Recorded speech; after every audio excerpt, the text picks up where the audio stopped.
Hello మా video నచ్చిందా వెంటనే లైక్ అండ్ కామెంట్ చేయండి ఇంకా మా Andhra Vilas movie news channel కు సబ్స్క్రైబ్ చేసి నూతన వీడియోల కోసం బెల్ ఐకాన్ ను క్లిక్ చేయండి. బ్రహ్మముడి సీరియల్ ప్రోమోలో ఉత్కంఠగా సాగే ఎపిసోడ్ రాబోతోంది. కావ్య తన బిడ్డ కోసం రాజ్ను దూరం చేసుకుంటానని చెప్పి అందర్నీ షాక్కు గురిచేస్తుంది. అప్పు అబార్షన్ నిజం చెప్పబోగా కావ్య ఆమెను తీవ్రంగా మందలిస్తుంది. ఈ పరిణామాలు ధాన్యలక్ష్మిని కూడా ప్రభావితం చేస్తాయి. బ్రహ్మముడి సీరియల్ లేటెస్ట్ ఎపిసోడ్ ప్రోమోలో భర్త రాజ్ కంటే పుట్టబోయే బిడ్డే ఎక్కువని కావ్య గట్టిగా చెప్పేస్తుంది.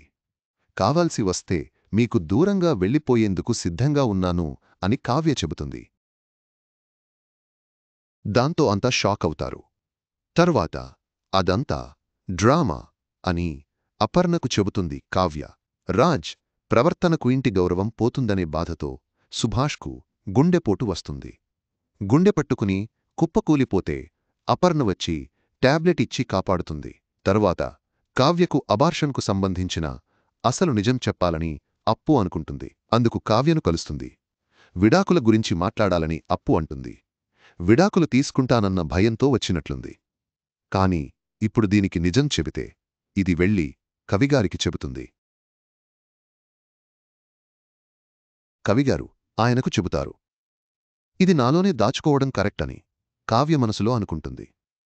బావగారు అంటే నీకు ఎంతో ఇష్టం కదా అక్క, అలాంటిది బిడ్డ కోసం ఎందుకు బావగారిని దూరం చేసుకుంటావ్ అని అప్పు అంటుంది.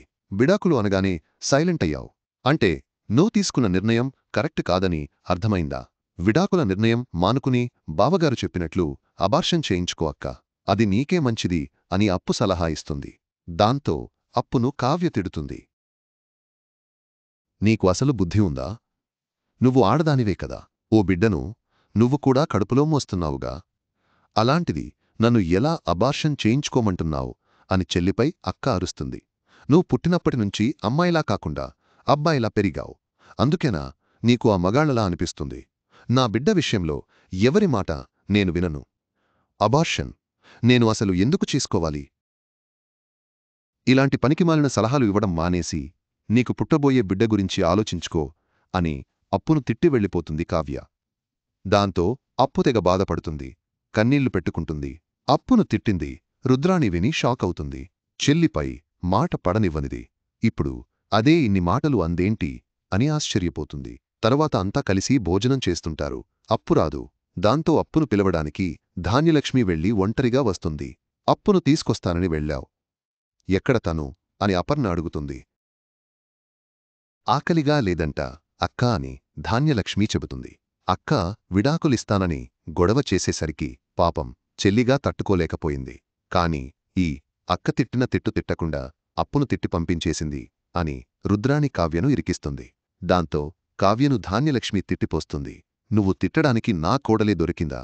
నీకంటే రాజ్ బిడ్డ వద్దంటున్నాడు, అలా అని నా కోడలికి కూడా ఏదైనా ప్రాబ్లం రావాలని చూస్తున్నావా అని ధాన్యలక్ష్మి కోప్పడుతుంది. అయ్యో అని కావ్య అంటుంది. అలా నేనెందుకు అనుకుంటాను చిన్నత్తయ్య అని కావ్య చెబుతుంది. కాని ధాన్యలక్ష్మి మాత్రం వినదు. కావ్యను నిందించి వెళ్ళిపోతుంది. కావ్యను ధాన్యలక్ష్మితో తిట్టించేలా రుద్రాణి పెంటపెడుతుంది. అక్కడితో బ్రహ్మముడి లేటెస్ట్ ఎపిసోడ్ ప్రోమో ముగుస్తుంది. కావ్య అప్పుల మధ్య మాటల యుద్ధం సీరియల్కు మరింత ఆసక్తిని పెంచుతుంది. అప్పు బాధ ధాన్యలక్ష్మి ప్రమేయం కథను ఏ మలుపు తిప్పుతాయో చూడాలి. ఈ నాటకీయ పరిణామాలు రాబోయే ఎపిసోడ్ను మరింత ఉత్కంఠభరితం చేస్తాయి.